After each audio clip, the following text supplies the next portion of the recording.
आज मैं सभी लोगों को टाइम डायलेशन के बारे में बताऊंगा। सबसे पहले मैं इजी मेथड का यूज़ करूंगा जिससे आप टाइम डायलेशन को फील कर सकते हो, और उसके बाद मैं लॉरेंज ट्रांसफॉर्मेशन इक्वेशन की हेल्प से उसको प्रूव करूंगा। तो सबसे पहले मैं सिंपल सा मेथड यूज़ करूंगा इसको प्रूव करने के लिए। तो सपोज़ करो हमको पता था कि जो माइकल मोस्ले थे, दो साइंटिस्ट, तो उन्होंने एक्सपेरिमेंट किया था, तो उन्होंने प्रूव किया था कि स्पीड ऑफ लाइट जो है वो हर फ्रेम ऑफ रेफरेंस के ऑब्जर्वर के लिए कांस्टेंट होता है। तो उसी को बेस बना के ये मेरा पहला सा एग्जांपल है। तो सपोज़ करो ये कोई स्पेसशिप है, इसमें एक लाइट रखा हुआ है जो ऊपर की तरफ एक बीम इमिट करता है, और ऊपर एक मिरर रखा हुआ है जिससे ये रिफ्लेक्ट होके फिर वापस आता है। ठीक है, यहाँ पे एक इंसान है, आदमी है, बच्चा है, जो भी बोल लो, ठीक है। और इसका जो फ्रेम ऑफ रेफरेंस है वो एस डैश्ड है, ठीक है। और एक बाहर बच्चा है या बच्ची है, जो भी बोलो, इसका जो फ्रेम ऑफ रेफरेंस है वो एस है। तो देखो दोनों क्या देखेंगे, सपोज़ करो ये वी वेलोसिटी से मूव कर रहा है और आगे की तरफ, और ये लाइट है तो ये ऊपर की तरफ सी से मूव करेगा, और ये जो डिस्टेंस है वो एच है। ये वाला डिस्टेंस जो है, ये वाला ये एच है, ठीक है। तो ठीक है, पहले मैं देखता हूँ जो एस रेफरेंस फ्रेम का ऑब्जर्वर है वो क्या देखेगा। वो देखेगा जब लाइट निकली यहाँ से,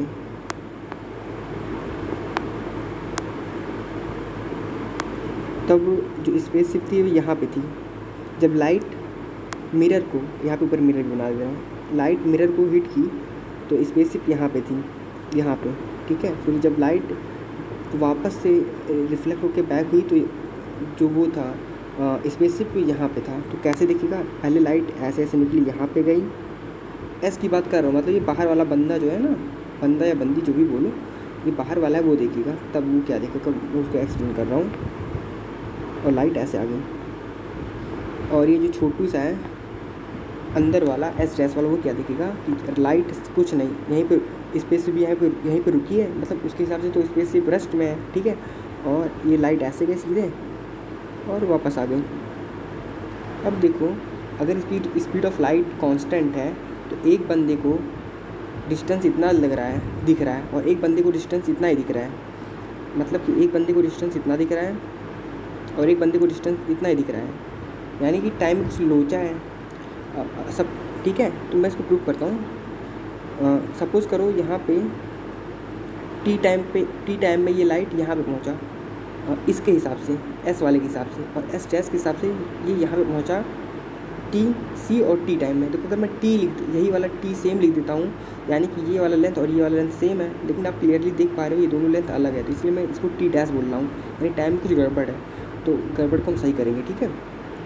अगर गड़बड़ नहीं हुई तो T equal to T dash equal to T आ जाएगा। लेकिन मैंने लॉरेंज ट्रांसफॉर्मेशन इक्वेशन में बताया था कि टी और टी डैश दोनों अलग हैं, इसलिए मैं यहाँ पे बिना किसी कन्फ्यूजन के लिए मैं ये लिख दे रहा हूँ, ठीक है। और यहाँ पे ये वी वेलोसिटी से मूव किया, वी वेलोसिटी से, जो एस है वो देख रहा है कि वी वेलोसिटी में स्पेसशिप यहाँ पहुँच गया। अब मैं इसको क्लियर लिख देता हूँ क्योंकि मैं फॉर्मूला ड्राइव करने वाला हूँ इसके बाद इसी पे बेस टाइम डायलेशन का।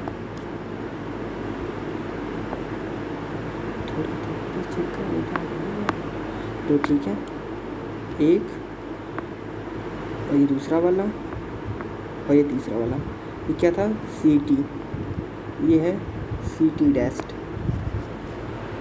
और ये क्या था, वी टी।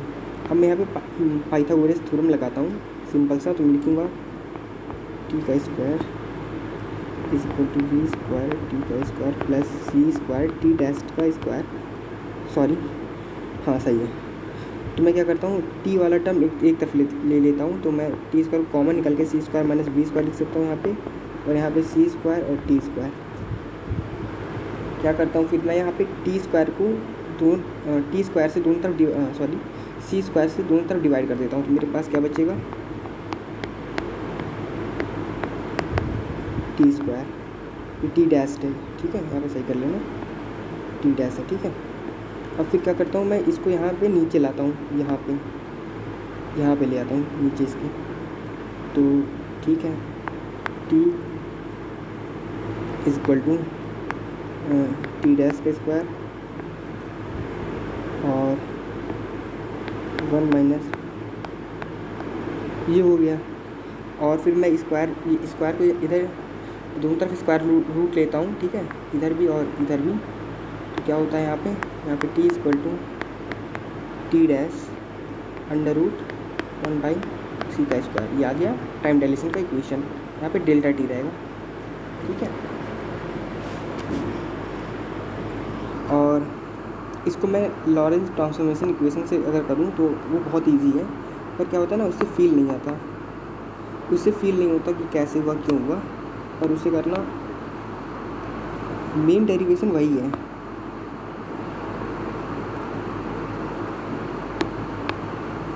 तो सबसे पहले मैं टाइम का इक्वेशन लिख देता हूँ। क्या होता है, टी इक्वल टू, मैंने क्या बताया था पिछले लेक्चर में, T dash equal to T minus B by C का square X upon under root 1 minus B by C का स्क्वायर होल का स्क्वायर, ठीक है। अभी मैं क्या करूँ, ये टी डैश को यहाँ करूँ और टी को यहाँ करूँ, तो एक होता है इन्वर्स लॉरेंस ट्रांसफॉर्मेशन इक्वेशन। उसमें क्या करते हैं, अगर मैं टी को यहाँ कर रहा हूँ और टी डैश को यहाँ कर रहा हूँ तो कुछ चेंज नहीं होगा ज़्यादा, बस साइन बदल जाएगा। जैसे कि यहाँ टी डैश कर दिया अगर मैंने यहाँ बीच में प्लस हो जाएगा, ठीक है। तो सपोज करो स्पेस सिर्फ टी टाइम में t1 पे यहाँ पे थी और t2 पे यहाँ पे थी, तो मुझको टाइम का डायलेशन निकालना, मतलब टाइम डिफरेंस निकालना। तो क्या निकालूंगा, कितना टाइम लगा यहाँ से यहाँ तक आने में कितना टाइम लगा, तो निकालूंगा t2 माइनस t1, ठीक है। तो यही फंडा मैं यूज़ कर रहा हूँ। तो ये इसको मैं सपोज नाम देता हूँ t1 और फिर दूसरे वाले को t2 नाम देता हूँ, एक second, okay. t2 equal to T dash 2 plus X है ये, और अंडर रूट 1/c का स्क्वायर। अब मैं क्या करता हूँ, t2 माइनस t1, तो क्या हो जाएगा, यहाँ देखो ये वाला टर्म और ये वाला टर्म जीरो हो जाएगा, ठीक है। और यहाँ t1 माइनस t2 यहाँ पे नीचे आएगा, t1 माइनस t2 यहाँ पे नीचे आएगा, तो डेल्टा टी हो जाएगा, डेल्टा टी डैश और अंदर अपॉन गामा, यानी इसको मैं गामा बोलता हूँ, मतलब इसको सिंपल सा गामा लिखा जाता है, ठीक है। तो ये आ गया कांस्टेंट, ठीक है। ये टाइम डायलेशन का इक्वेशन हो गया।